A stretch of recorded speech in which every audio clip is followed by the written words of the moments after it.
शिक्षा को आपको बता दें और ख़ास बनाने के लिए इसके कोर्स में बहुत जल्द शामिल हो जाएगी रामायण। जी हाँ, स्कूल शिक्षा मंत्री इंदर सिंह परमार का ये बयान सामने आया है और उच्च शिक्षा विभाग पहले इसका ऐलान कर चुका है। देश का पारंपरिक ज्ञान बच्चों को दिया जाना जरूरी है और नई शिक्षा नीति के तहत अब बच्चों को रामायण पढ़ाई जाएगी। सब्जेक्ट के तौर पर कोर्स में इसे शामिल नहीं किया जाएगा। एक दिन की होने वाली गतिविधि में ये रामायण पढ़ी जाएगी। प्रकृति, पहाड़ और नदियों को पूजने का वैज्ञानिक कारण क्या है, ये तमाम बातें इस कोर्स के अंदर होगी जो रामायण को लेकर है। आपको बता दें स्कूली सिलेबस में अब ये शामिल होगा, रामायण का हिस्सा भी। हो सकता है कि मध्य प्रदेश के स्कूल शिक्षा विभाग में अब हायर एजुकेशन की तरह रामायण पढ़ने की बात भी कही जाए। हो सकता है कि गीता, महाभारत, तमाम सारी चीज़ें जो हिंदुत्व से जुड़े हैं वो आपको पढ़ने और सुनने को मिले।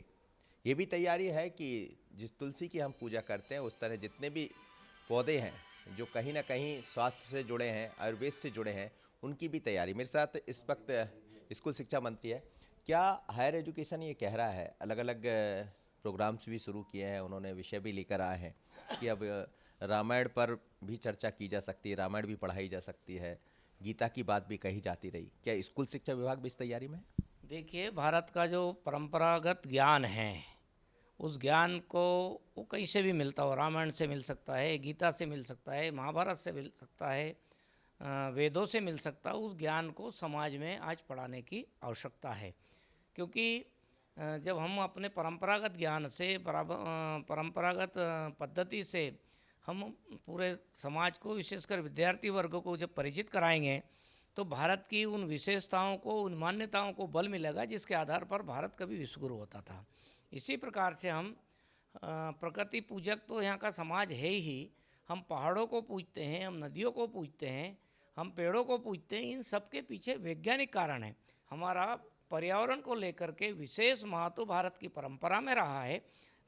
एक प्रकार की जो परंपरागत भारत का तत्व ज्ञान है, जो विज्ञान से मेल खाता है, उसको प्रखर रूप से आज समाज के सामने आना चाहिए। बताने की ज़रूरत है, विद्यार्थियों में भी बताने की ज़रूरत है कि माना जाए कि स्कूल शिक्षा का जो पाठ्यक्रम है उसमें भी आने वाले दिनों में ये सब चीज़ें दिखाई देंगी।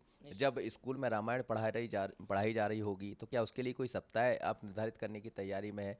क्या है इसके पीछे, कब तक ये पाठ्यक्रम में नजर आया? क्या जो नया पाठ्यक्रम होगा वो इसी पर आधारित होगा? देखिए, जब हम छठी 7वीं क्लास में हम खुद पढ़ते थे, जब रामायण के दोहे बड़ी संख्या में स्कूलों में पढ़ाए जाते थे हिंदी के विषय के साथ जोड़ करके, हम निश्चित रूप से ये जो हमारा यहाँ का परंपरागत ज्ञान है, इस ज्ञान को हम सब्जेक्ट के तौर पे नहीं, लेकिन ज्ञान के तौर पर हम पढ़ाने की तैयारी में हैं।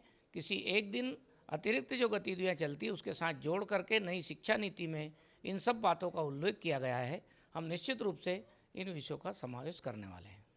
तो हो सकता है कि आने वाले दिनों में जब आप स्कूल पहुंचें तो आपको समझ आएगा कि रामायण क्या थी और कौन भगवान राम थे। और ये तो हिंदुस्तान है, यहाँ बातें होती भी है, लेकिन बड़ी बात यह है कि कई ऐसे पेड़ पौधे हैं जो हमें जीवन भी सिखाते हैं और उसके आधार पर चलना भी सिखाते हैं। सूर्य को अर्घ देना एक हमारी परंपरा रही है और इसी परंपराओं को, इन्हीं परंपराओं को आधारित पाठ्यक्रम को शामिल करने की तैयारी है स्कूल शिक्षा विभाग, जैसा स्कूल मंत्री कह भी रहे हैं। हो सकता है आने वाले दिनों में तमाम तरह की चीज़ें दिखाई दे। आशीष खरे के साथ मनोज सैनी, बंसल, भोपाल। और इस पूरी खबर पर हमारे साथ हमारे एक मेहमान जुड़ गए हैं, कांग्रेस प्रवक्ता हैं अवनीश बुंदेला। उनसे हम बात कर लेते हैं। अवनीश जी, आपका क्या कुछ कहना है, स्कूली शिक्षा में कोर्स के तौर पर जो रामायण का हिस्सा रखने की बात की जा रही है, आपके हिसाब से कितना उचित है और क्या इस तरह से पारंपरिक जो ज्ञान है बच्चों के लिए आवश्यक है? आपका क्या कुछ कहना है? प्रभु श्री राम हमारे सनातन सभ्यता का, इसको कहें, जीस्ट है। जीस्ट मतलब उनके बारे में आप क्या पढ़ाएंगे, क्या समझाएंगे? देश का बच्चा बच्चा जानता है। जो सनातन सभ्यता हिंदू धर्म को मानता है वो भी जानता है, अन्य धर्म के लोग भी जानते हैं।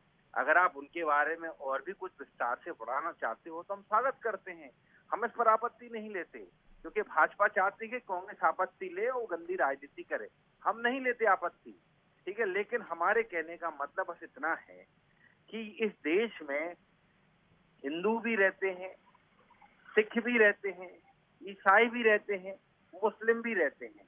तो अगर इस देश में अगर आप रामायण का पाठ भी जोड़ रहे हैं तो हम ये चाहते हैं कि उसके साथ सारे धर्म के बारे में पढ़ाया जाना चाहिए। हम तो कहते हैं जैन धर्म का भी इतिहास पता चलना चाहिए। और वैसे भी हमारे धर्म में आप देखें, हमारे देश में आप देखें, जब रामानंद सागर जी ने दूरदर्शन पर रामायण दिखाई, रामायण की रचना की, रामायण को प्रसारित किया, उस समय के प्रधानमंत्री श्री राजीव गांधी ने, स्वर्गीय राजीव गांधी ने जी। विशेष तौर से उनको बुला करके कहा कि आप ये करें जिससे हमारे आने वाली पीढ़ी को, जनता को इसके बारे में और अच्छी जानकारी प्राप्त हो। तो मुझे लगता है देश का बच्चा बच्चा जानता है प्रवीण जी। फिर भी इनको, मनोज जी, फिर भी अगर इनको लगता है तो हमें कोई आपत्ति नहीं है। जी अवनीश जी, आप रुकिएगा, अभी राजपाल सिंह सिसोदिया जी भी हमारे साथ जुड़ गए हैं, बीजेपी से प्रवक्ता हैं, उनसे भी उनकी राय जान लेते हैं। राजपाल जी, अवनीश जी का ये कहना है कि उतना जरूरी नहीं है क्योंकि बच्चा बच्चा जानता है, लेकिन वो स्वागत करते हैं इस बात का। लेकिन फिर भी अगर कुछ एक्स्ट्रा बात बताई जा रही है, कोई इससे इजाफी जो है ये ज्ञान दिया जा रहा है तो फिर ठीक है, वरना तो बच्चा बच्चा जानता ही है। आप क्या कहेंगे इस बारे में?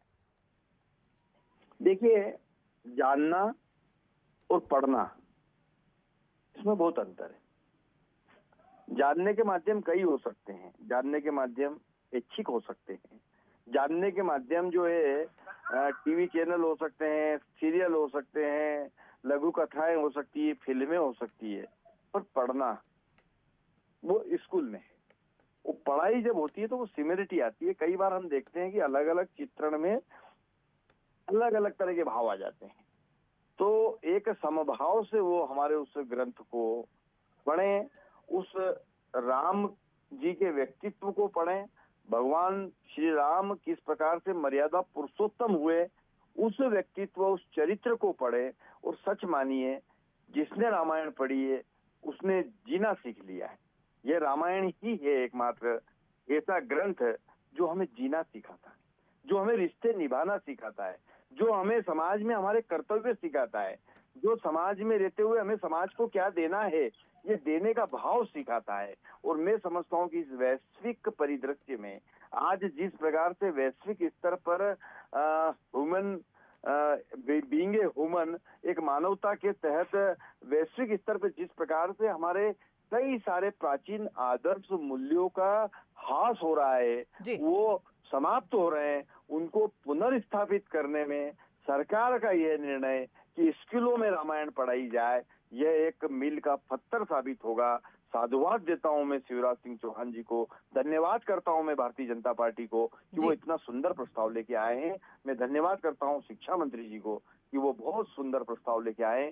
तहे दिल से हम उसका स्वागत करते हैं। राजपाल जी आपका भी, अवनीश जी आपका भी बहुत बहुत शुक्रिया अपना वक्त देने के लिए बंसल न्यूज को। तो फिर आपको बता रहे हैं बेहद खास खबर कि स्कूली सिलेबस में अब मध्य प्रदेश में रामायण भी पढ़ाई जाएगी। आपको ये भी बता दें कि नई शिक्षा नीति के तहत ये रामायण पढ़ाई जाएगी, सब्जेक्ट के तौर पर कोर्स में शामिल किया जाएगा और एक दिन की होने वाली एक्टिविटी जो होती हैं उसमें ये रामायण पढ़ाई जाएगी। प्रकृति, पहाड़ और नदियों को पूजने के पीछे वैज्ञानिक कारण क्या है, इसमें तमाम बातें शामिल होंगी।